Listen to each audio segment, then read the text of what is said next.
Assalamualaikum warahmatullahi wabarakatuh. Alhamdulillah kita masih diberi kesempatan untuk membuat video pembelajaran khususnya tentang uji kompetensi perawat. Ya. Jadi di sini saya akan menyampaikan tentang trik menjawab soal dalam uji kompetensi perawat. Utamanya adalah untuk soal-soal uji kompetensi perawatan anak. Nah, di sini akan saya cantumkan blueprintnya.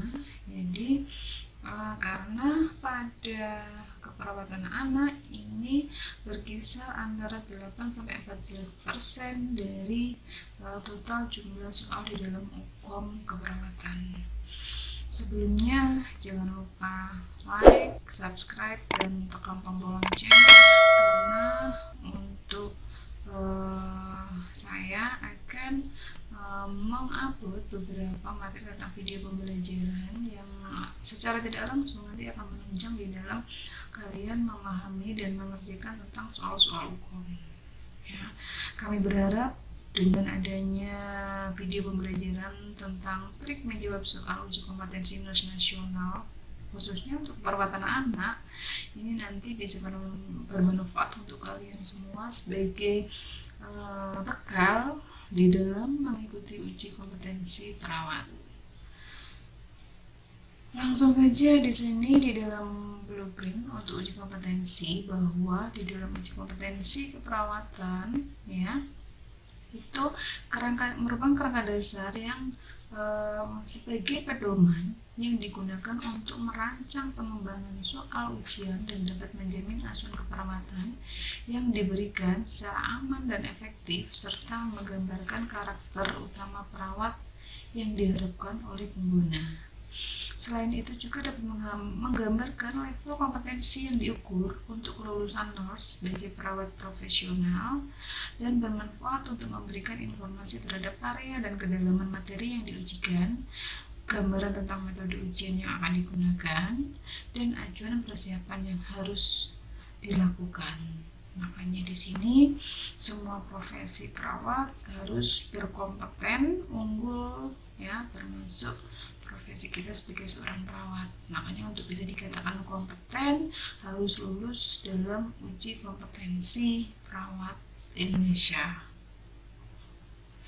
Nah, di dalam keperawatan anak ya ini menyumbang sekitar 8-14% dari jumlah total soal uji kompetensi perawat yang berjumlah sekitar 14-25 soal. Nah, perlu ditekankan bahwa area kompetensi uji kompetensi nurse Indonesia itu ada 3, yaitu etik, legal, dan buka budaya itu sekitar 15-25% dengan jumlah soal 26-36. Yang kedua asuhan dan manajemen asuhan 65-75% dengan jumlah soal 117-135. Dan yang ketiga adalah pengembangan profesional berkisar antara 5%-15% dengan jumlah soal 9-27%.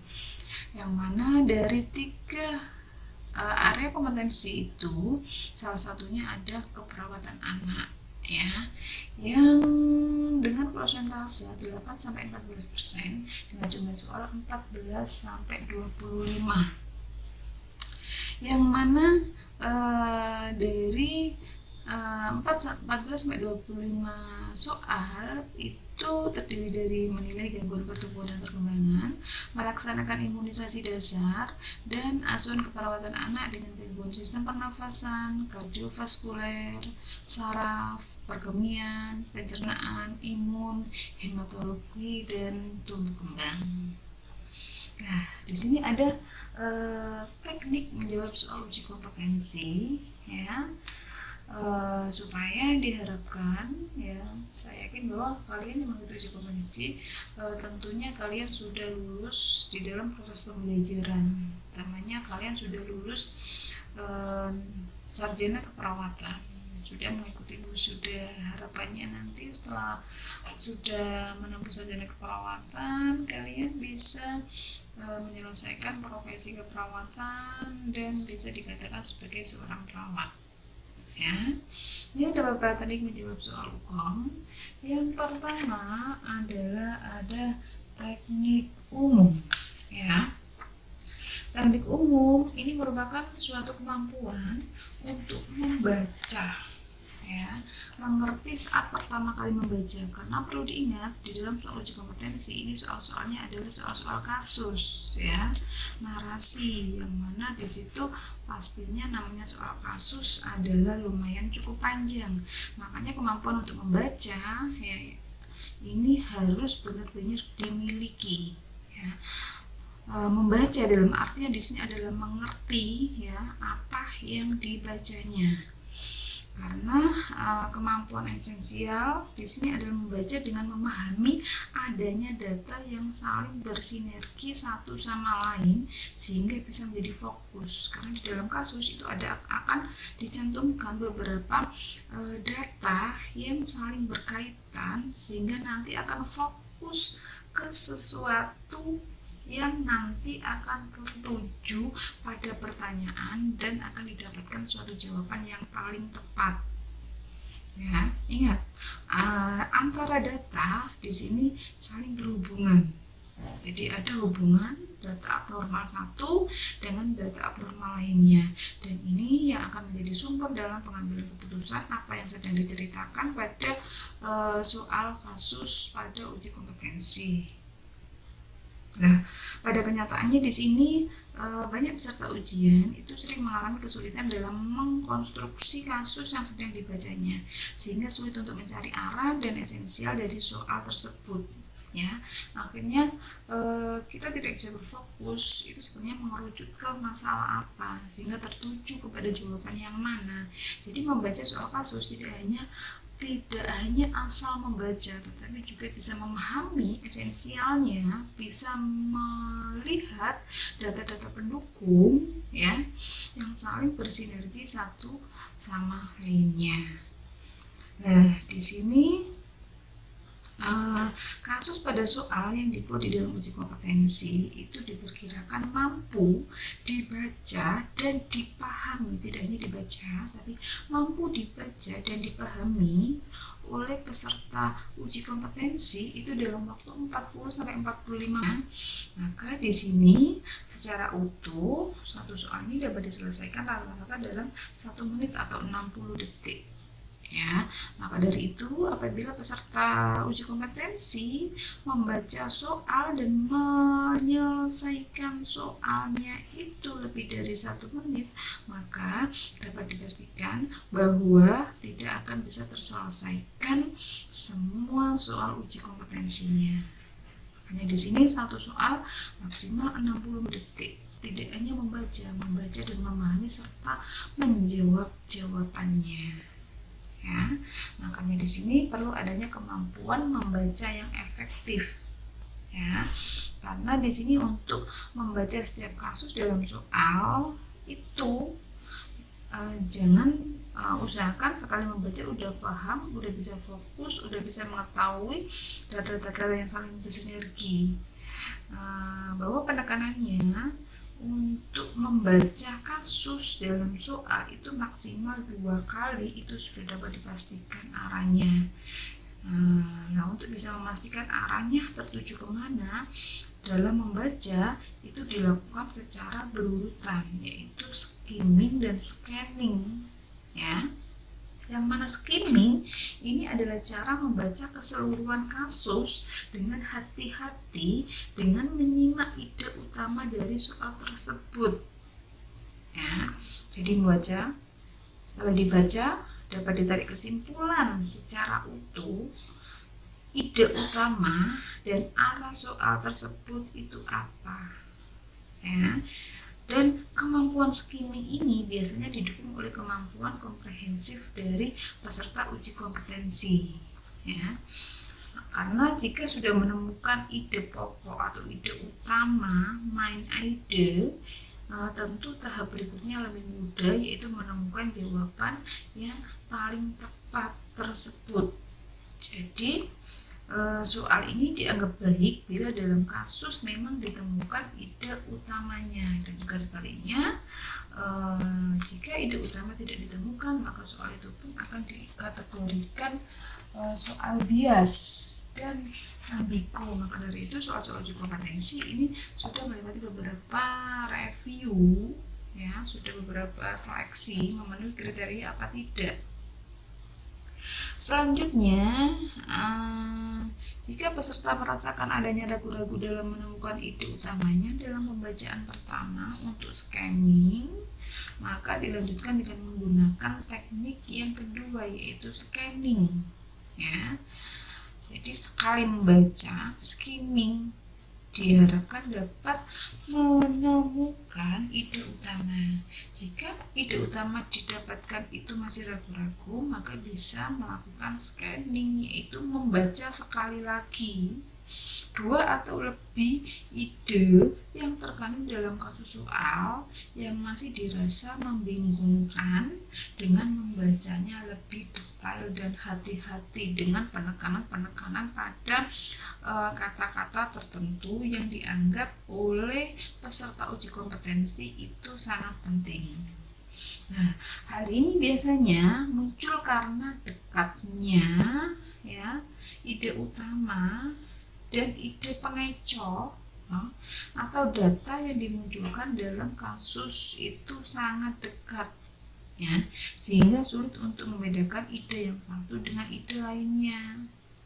Ya, jadi scanning ini bertujuan untuk memperjelas ide mana yang lebih kuat di antara ide-ide yang ada di dalam soal tersebut. Karena biasanya di dalam soal-soal uji kompetensi itu pasti ada, seandainya di dalam kasus ada data penunjangnya ini tentang masalah keperawatan pola nafas, tetapi nanti juga ada data penunjang yang lainnya tentang nutrisi, atau bahkan ada penunjang lainnya tentang masalah keperawatan lainnya. Nah, kita harus bisa berfokus. Jadi data-data yang saling menunjang, yang saling bersinergi itu apa? Itu berarti nanti akan menjadi main ide-nya, ide utamanya. Ya, lah yang menjadi rancu itu biasanya di antara seharusnya itu menjadi ide utama, tetapi di sela-sela itu ada data yang mengecoh, ya, sehingga membuat si pembaca itu akan teralihkan, ya, yang membuat yang awalnya dianggap sebagai ide utama yang akhirnya tidak dianggap sebagai ide utama. Kemudian, ya, yang kedua adalah teknik khusus, ya. Teknik khusus ini diperlukan jika pada teknik umum tadi telah dipahami dan digunakan dengan baik oleh peserta. Kita bisa menggunakan teknik khusus apabila kita sudah memahami dan bisa menggunakan teknik umum yang kita bahas sebelum ini. Karena teknik khusus ini merupakan teknik atau strategi yang semata-mata dilakukan untuk mengurangi kemungkinan salah.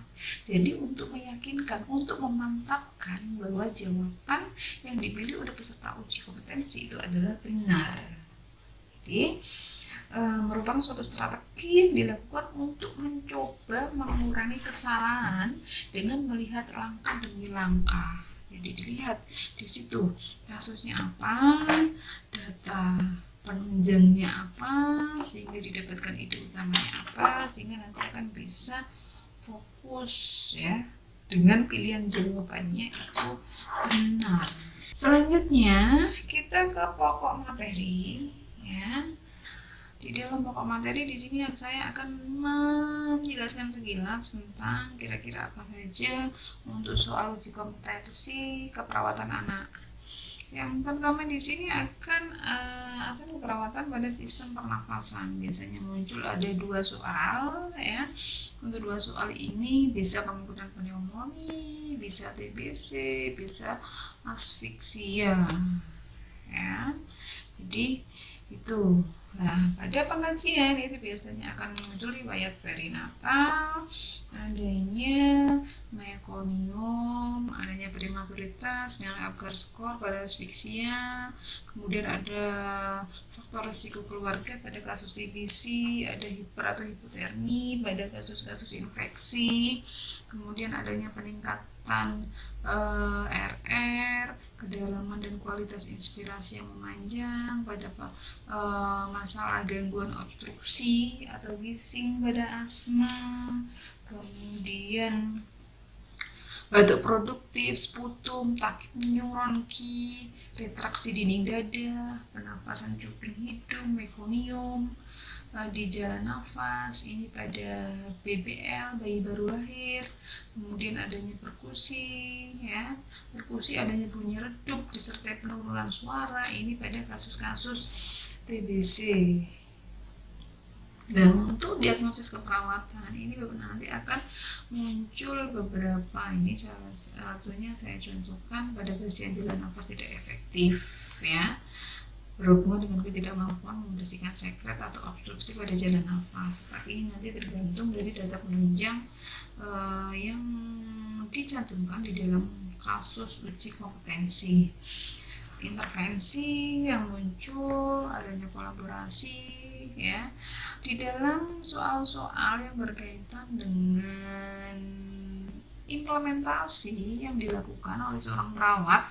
Perlu ditekankan bahwa di dalam membaca, ya, skimming tadi itu kita tentukan ide utama, ya, kita review kembali lagi, kita tentukan ide utama dan kita pastikan bahwa posisi anak itu ada di mana. Ya, ini untuk menentukan bahwa tindakan, ya, atau implementasi yang dilakukan apakah ini termasuk tindakan mandiri apa tindakan kolaborasi atau edukasi, ya. Jadi apakah observasi, ya.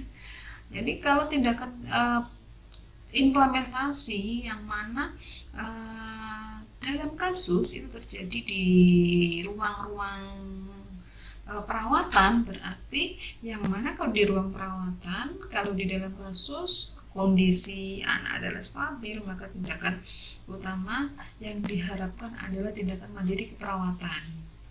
Kalau seandainya itu kasus diceritakan di IGD, ya, maka implementasi yang diharapkan pertama adalah tindakan kolaborasi, karena nanti masuk ke gawatan atau kedaruratan, ya.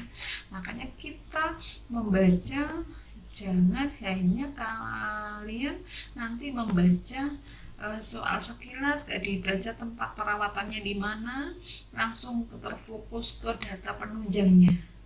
Jadi dilihat dulu anak ini usia berapa, dirawat di mana. Makanya kita fokus, karena jangan-jangan nanti yang ditanyakan adalah kaitannya dengan implementasi atau tindakan keperawatan.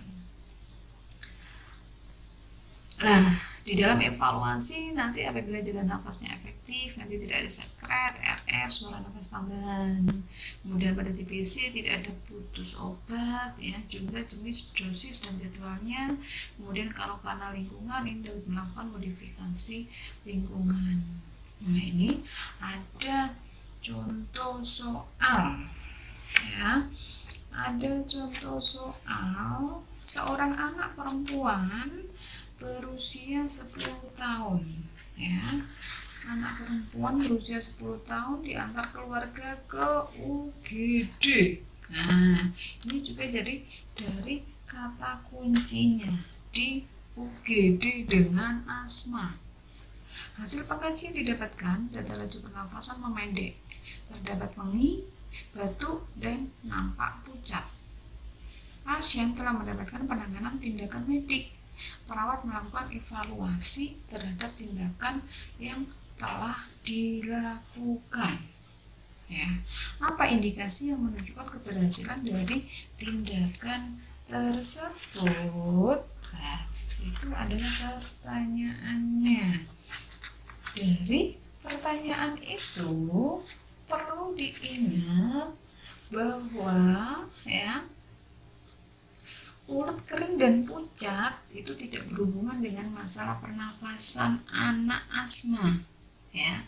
kulit kering dan pucat itu tidak berkaitan dengan masalah pernafasan anak asma, ya. Kemudian mengi ini merupakan tanda penyempitan jalan nafas anak, ya.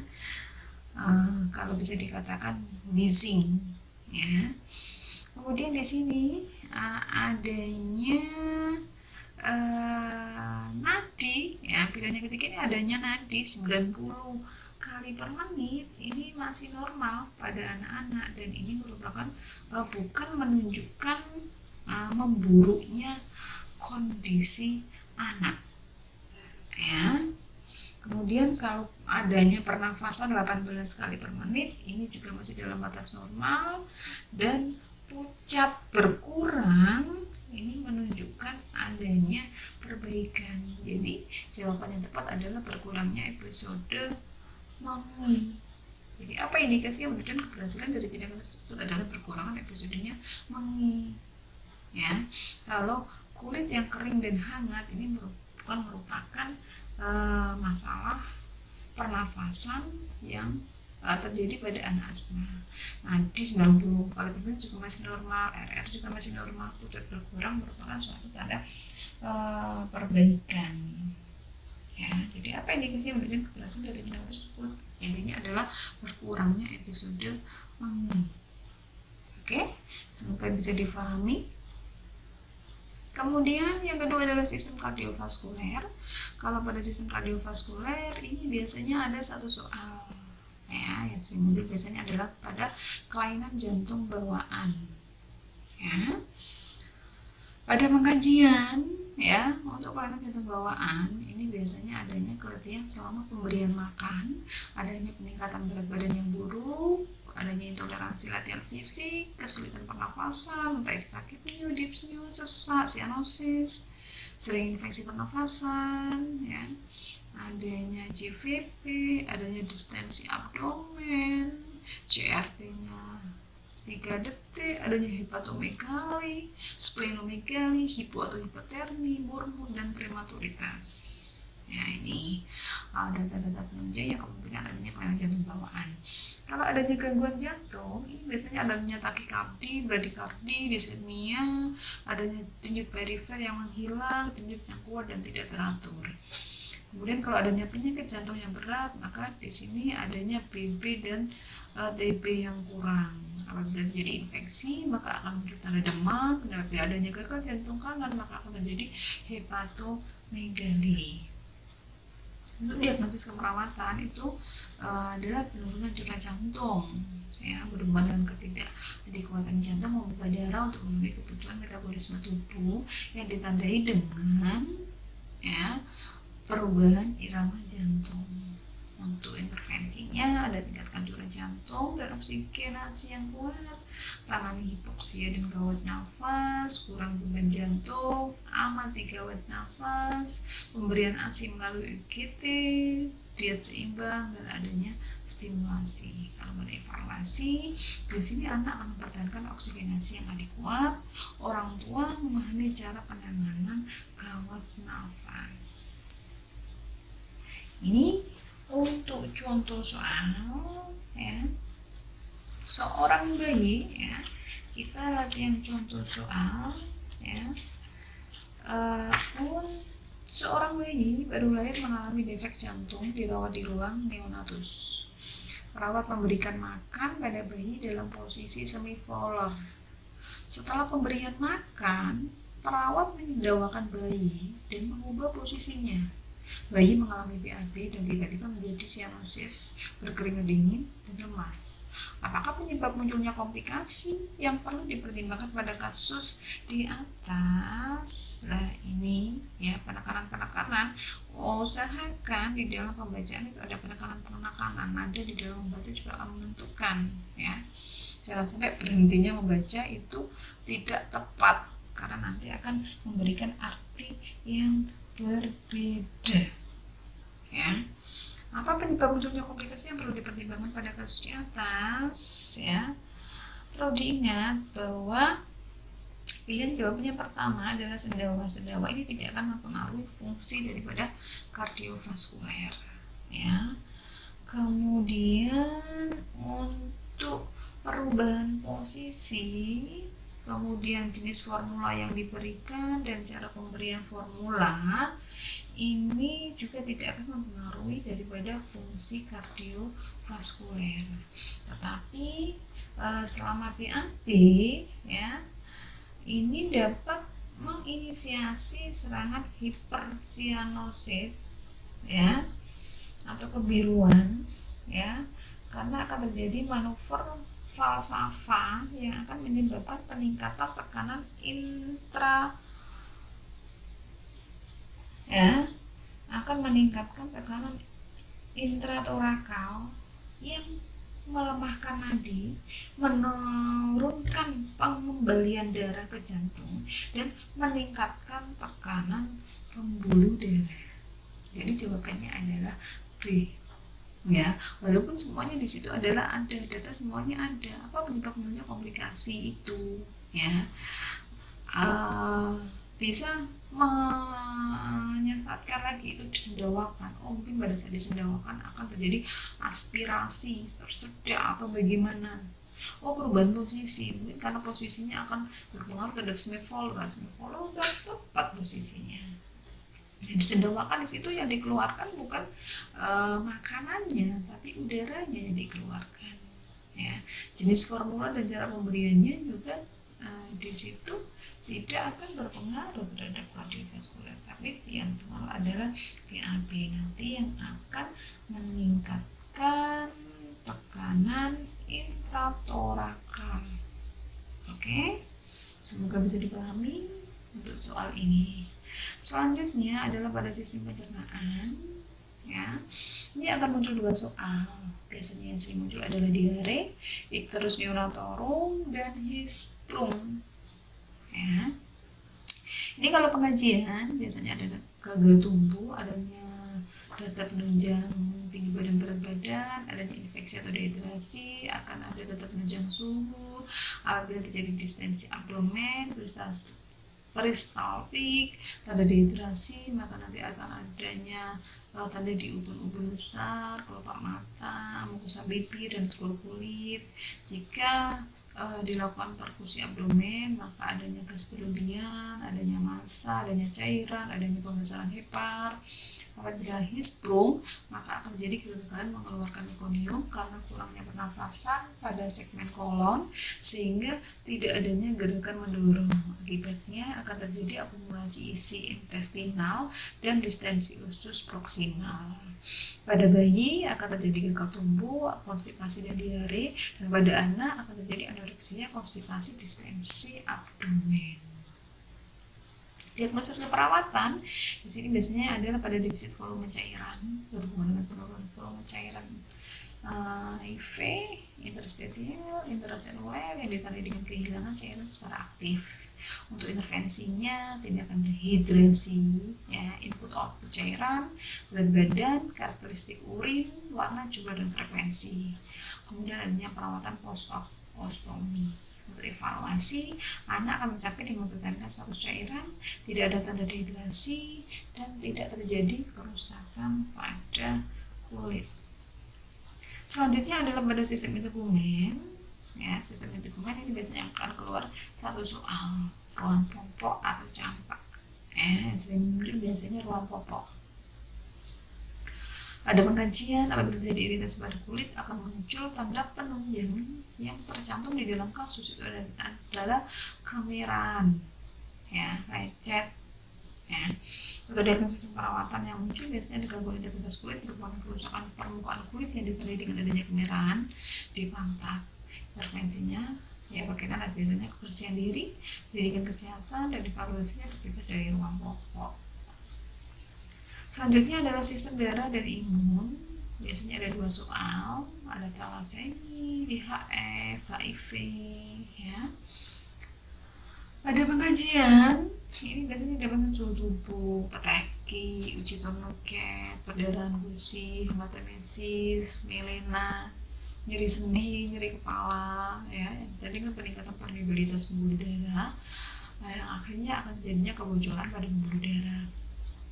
Pada pemeriksaan laboratorium didapatkan trombositnya meningkat, hematokritnya menurun, ya, hemoglobinnya meningkat pada kasus-kasus DHF. Kemudian konjungtifnya pucat, kulit pucat, dan keabuan, ya, atau dikatakan hemosiderosis. Kemudian anemia yang ditandai dengan Hb rendah, hepatosplenomegali, adanya defisiensi sintesis globulin, akhirnya akan berpengaruh terhadap hemoglobin yang bisa mempengaruhi pada penghancuran sel darah merahnya terganggu, akhirnya lemah, dan anak mengalami gangguan tumbuh kembang. Selain itu juga akan adanya riwayat transfusi rutin. Masalah keperawatan yang muncul, ketidakseimbangan cairan, risiko shock, nyeri akut, intoleransi aktivitas, keletihan, risiko perfusi perifer tidak efektif. Intervensi yang bisa dilakukan biasanya adalah pada terapi rehidrasi oral parenteral, ya, tingkatkan oksigenasi jaringan, kolaborasi transfusi, lab darah, ya, uji tourniquet transfusi, rujuk ke komunitas talasemi untuk pada pasien dengan talasemi. Evaluasi biasanya adanya tanda dehidrasi tidak ada perdarahan, hasil lab dalam batas normal.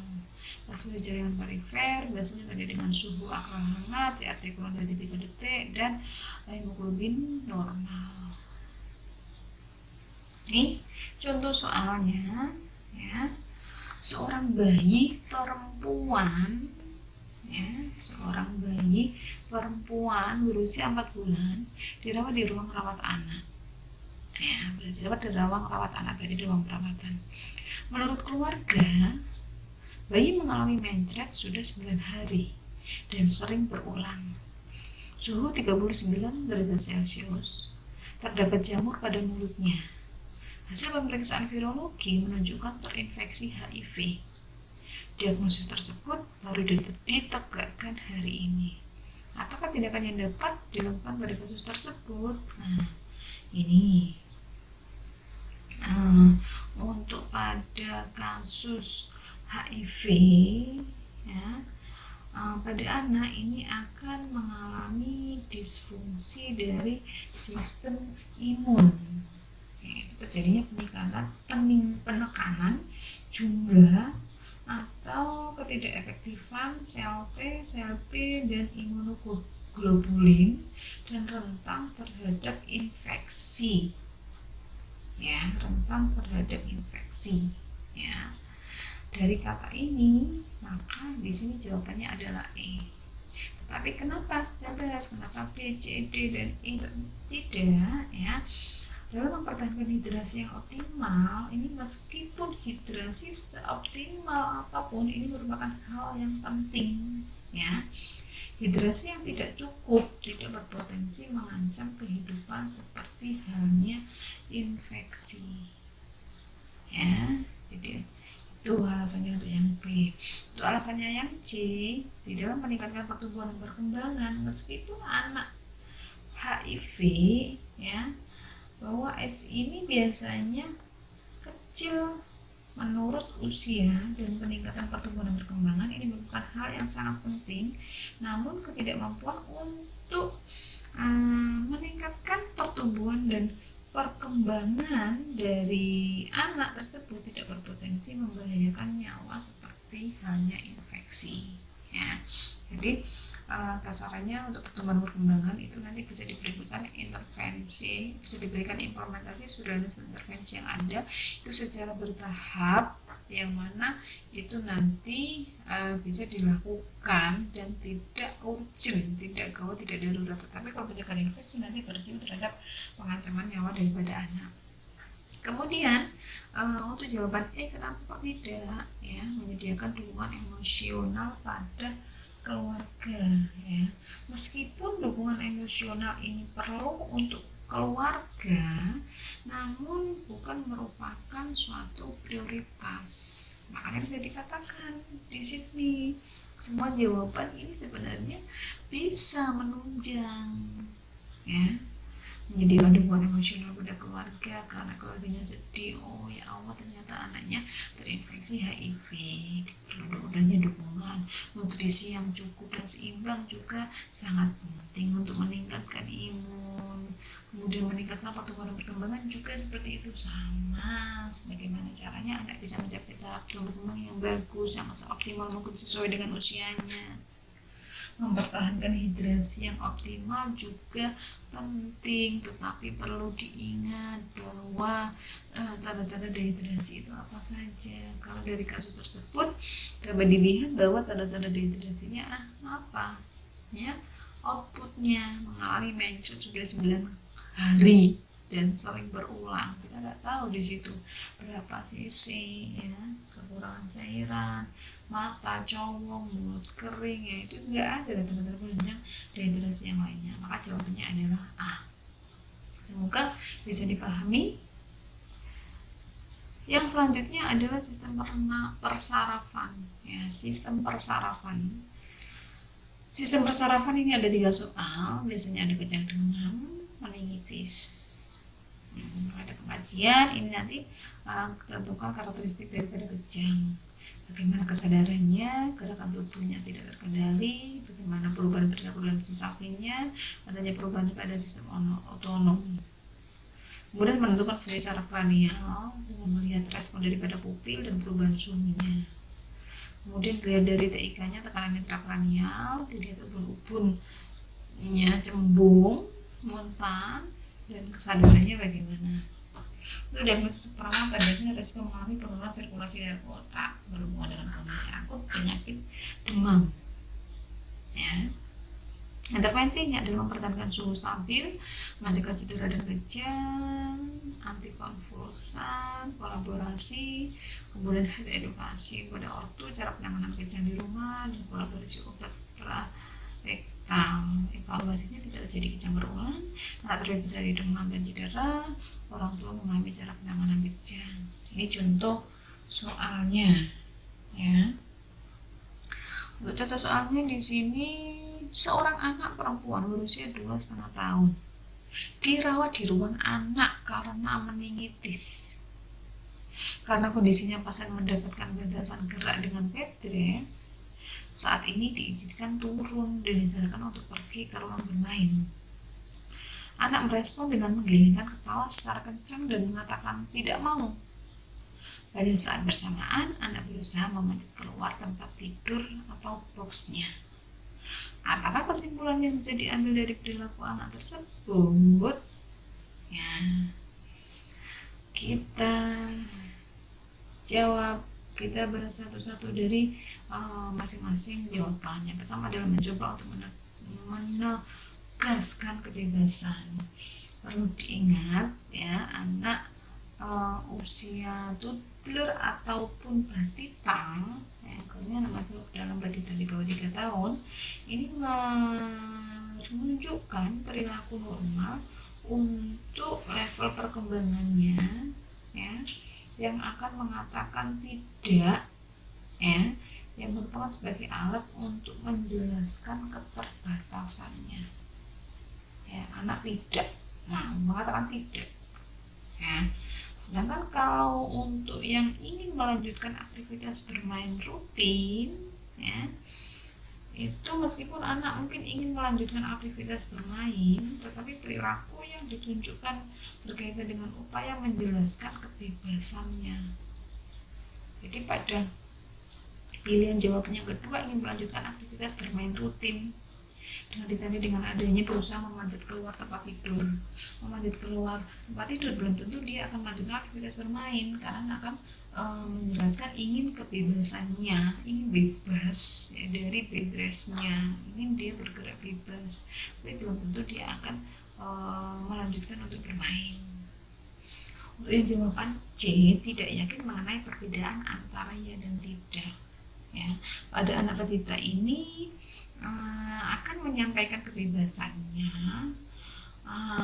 cenderung mengatakan tidak, ya, meskipun itu iya, dan mereka memahami perbedaan iya dan tidak. Sudah anak usia balita itu biasanya dia akan sudah memahami, tahu apa iya dan apa tidak.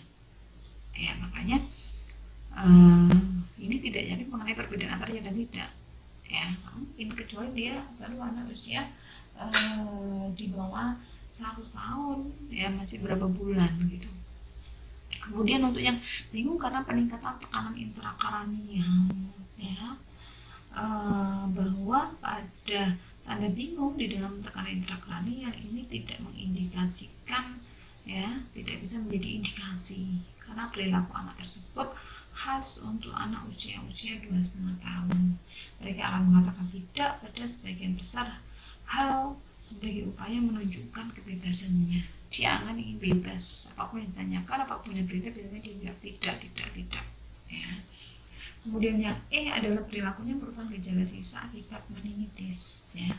Pada beberapa anak yang mengalami meningitis ini akan terjadi gejala sisa, ya, akan terjadi gejala sisa. Maka jawabannya adalah yang A, mencoba untuk menegaskan kebebasannya.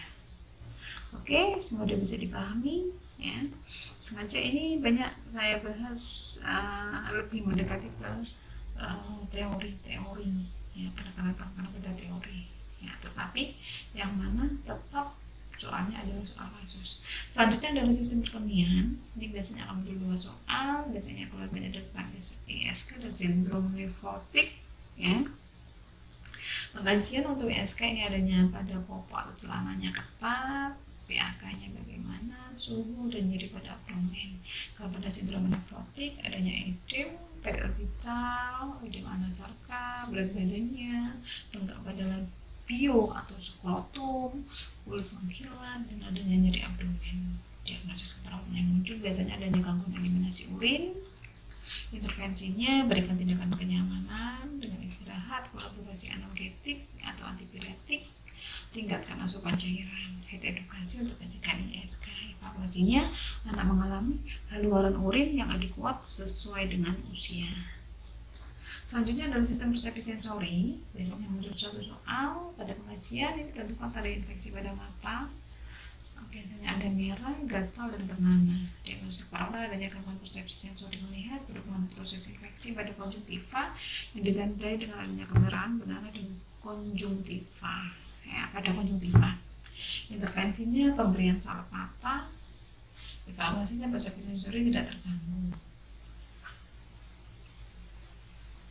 Selanjutnya adalah pelayanan kesehatan imunisasi. Nah, ini ada 1 soal, ya.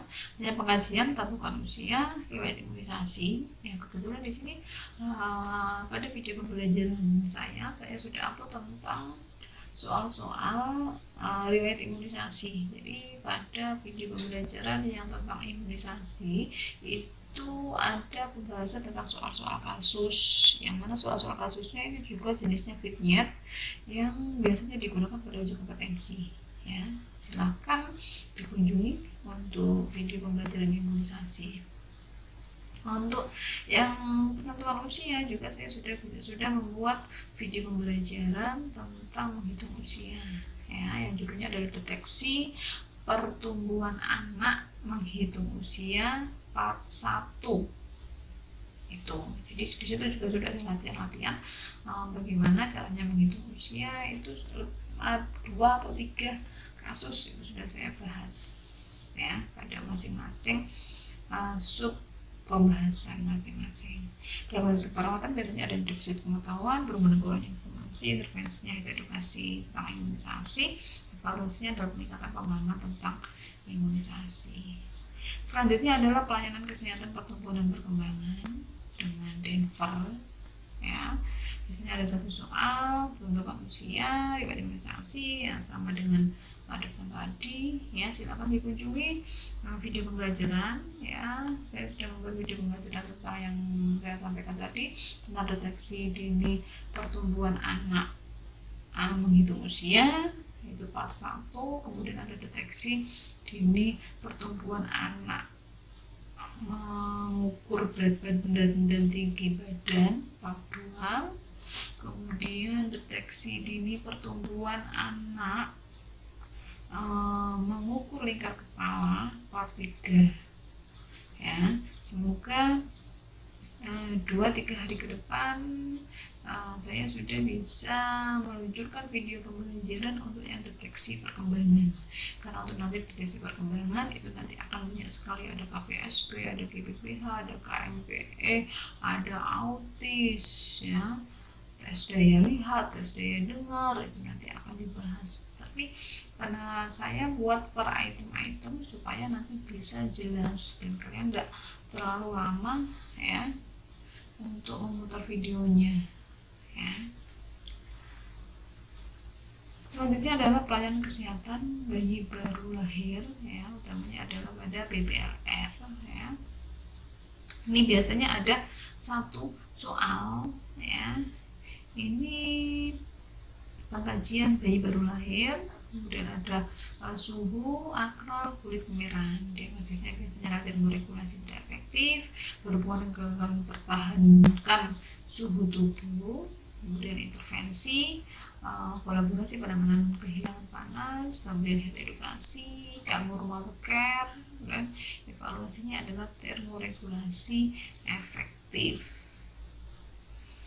Selanjutnya adalah pelayanan kesehatan stres hospitalisasi. Itu biasanya ada satu soal. Pada pengkajian dilihat anak yang stres hospitalisasi dia akan masuk pada fase protes, putus asa, atau kalau dia sudah tidak stres hospitalisasi maka dia akan menerima kondisinya. Diagnosis perawatannya biasanya ada kecemasan, gangguan interaksi sosial berhubungan dengan efek hospitalisasi. Intervensinya minimalkan stresor dan mencegah perpisahan dengan orang tua atau orang terdekat dengan anak. Evaluasinya anak adaptif, anak dan keluarga berperan aktif dalam perawatan. Sampai di sini saya doakan semoga kalian bisa lulus UKOM ya, sekali ujian bisa lulus ya di dalam uji kompetensi perawat. Buat kalian semuanya jangan lupa tetap ikhtiar ya, karena jadi sukses itu karena terus berlatih ya, terus berlatih untuk bisa mencapai keberhasilan sesuai dengan harapan kalian. Dan jangan dilewatkan juga untuk berdoa. Ikhtiar saja tanpa berdoa juga sia-sia, berdoa saja tanpa berikhtiar juga sama sia-sia. Jadi sama-sama berjalan semuanya, karena tidak ada ikhtiar ya tidak ada usaha yang sia-sia ya. Makanya jangan lupa ikhtiar dan berdoa berjalan bersamaan. Ingat ya, jangan mudah menyerah ya, terus berlatih, utama berlatih untuk mengerjakan soal-soal harian kasus. Cukup sekian, semoga sukses. Jangan lupa like, subscribe, tekan tombol lonceng dan share ke teman-teman kalian. Semoga video pembelajaran untuk trik lulus uji kompetensi keperawatan nasional Indonesia ini dapat bermanfaat untuk kalian dan teman-teman kalian semua. Semoga sukses di dalam uji kompetensi dan semoga kalian bisa lulus semuanya. Amin amin ya rabbal alamin. Akhirul kalam, wassalamualaikum warahmatullahi wabarakatuh.